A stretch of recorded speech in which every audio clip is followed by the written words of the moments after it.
Each system has its own strengths or capacities to handle stresses, or its own insecurities or vulnerabilities to stresses. This way of thinking helps us to see how interconnected everything is. Are human beings the only things that have insecurities? Well, my personal insecurities are hard to face because I don't want to be looking directly at the ugliness in my life. It would be better if there was something else that had an insecurity that I could learn from and then apply those lessons to my own personal life. But I don't mean the insecurities of other people, because when other people are insecure, it gives me this weird feeling of joy because I feel better about myself. But that doesn't really help me improve my life. Fortunately, resilience researchers use what's called systems thinking. So they see everything as this complete individual system, but it can also be broken up into smaller systems, or it can be nested into a larger system. So for instance, I am a complete system, but my body is broken up or can be broken down into tiny little cells, which are themselves complete systems. Or I am part of a bigger community, province, country, galaxy. So this way of thinking, where one thing is complete, but it can also be nested into other things or broken down into other things, helps us to see how interconnected everything is. And each system has its own strengths or capacities to handle stresses, or its own insecurities or vulnerabilities to stresses. Now, this really hit home when a friend told me his story. So he was hired by this large national organization in healthcare as their CEO. And after about a year into his job, they said to him, "Hey, listen, we get funding from the government and other sources. And we promised our funding sources that we would help 15,000 people this year. We didn't do that. We only helped 1,500. So we need you to cook the books for us." And my friend said, "Wait a minute. That's really below the mandate that you stated that you would do. What happened to it?" And they said, "Don't worry about it. We won't talk about that." But they probably squandered it by paying their executives huge sums of money, or was paying for frivolous expenses. Now, he thought to himself, "You know what? I'm not going to lie for you." And he told them that I will advocate, I will lobby, I will do whatever I can in order to get us to as close as that goal as possible.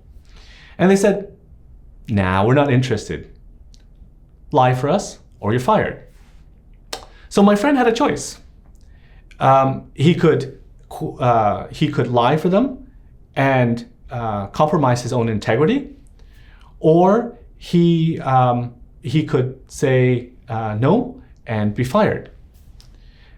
So he chose to go and preserve his own integrity. And of course, they fired him. Then they went to the media and they blamed him for falling short of their goals. And then they went to their funding agencies and funding sources and said, "Hey, listen, he was the problem. He was being reckless, and therefore we weren't able to achieve our goals. But we got rid of him, so everything is good now. Please give us more money." Now, in this video series on insecurities, I talk about individual types of insecurities, and I talk about how individual people can deal with those insecurities. But in reality, they're all connected.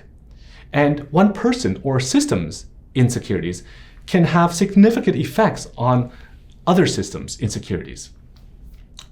And they all follow similar principles. For instance, in all of these videos, I define insecurity as the difference between what is wanted, needed, expected, and anticipated, and what is. So for this healthcare organization, they had a mandate. First of all, they wanted money. And their mandate or their goal was to help 15,000 people. And in order for them to get money, they needed to show their funding sources that they did help 15,000 people. But they only helped 1,500 people. So that was their insecurity. Now, there are several ways to handle insecurities. We can change what is expected. We can change what is, or our perception of what is. We can accept or acknowledge that there is a difference and let things settle organically. Or we can use the resources and skills within a system to bridge that difference. So this healthcare organization chose to not change their goals and expectations of helping 15,000 people. They chose not to advocate and lobby to help more than the 1,500 people that they've already helped. They chose not to acknowledge that there is this discrepancy to the organization or to their funding sources.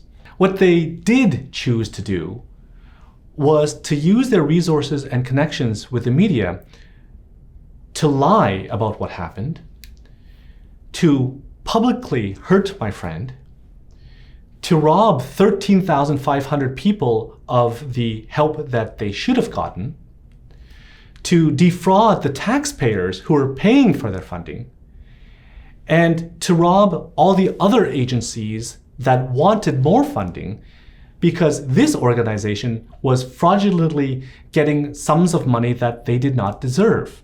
But it worked. The organization is still going strong. Now, in resilience, we have this concept called trade-offs. So what one system does to handle their insecurities will always affect another system's capacity to handle their own insecurities.